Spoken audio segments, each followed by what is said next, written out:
Well, now I'm going to read out some words from a chatbot.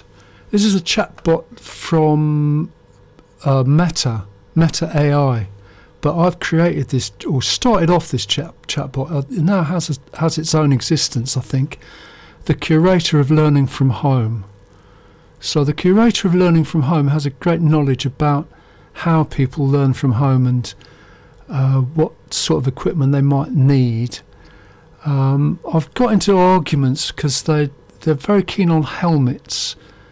All of Meta is very keen on helmets, augmented reality at one point, but they're now prepared to look at glasses more because the helmets are a bit restrictive. At one point they thought that in the campus of the future the coffee would be made by people who had helmets as they were making the coffee, and I did point out that would be quite difficult. So they now have graphics of them wearing glasses, and I can see that would work.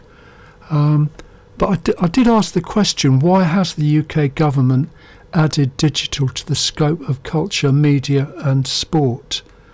And how will people relate to this? And the Curator of Learning from Home has said that the UK government added digital to the scope to reflect the intersection of technology and art. This blend is expected to drive the UK's strong economic prospects. It's a way to bring culture and technology together, blurring the lines between disciplines like theatre, film and computer programming. People will relate to this through new experiences like virtual reality, curatorship, animated artworks and video games scored by classical music composers.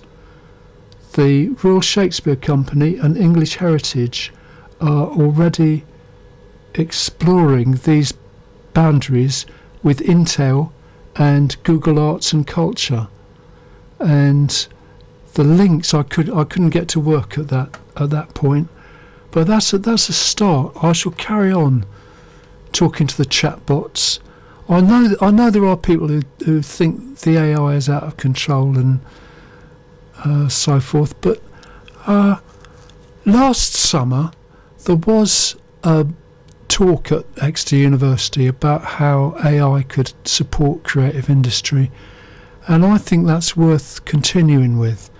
There's a lot of objections. I would say during the day at least half of what was said was reservations about the direction, and we could look at all of that again.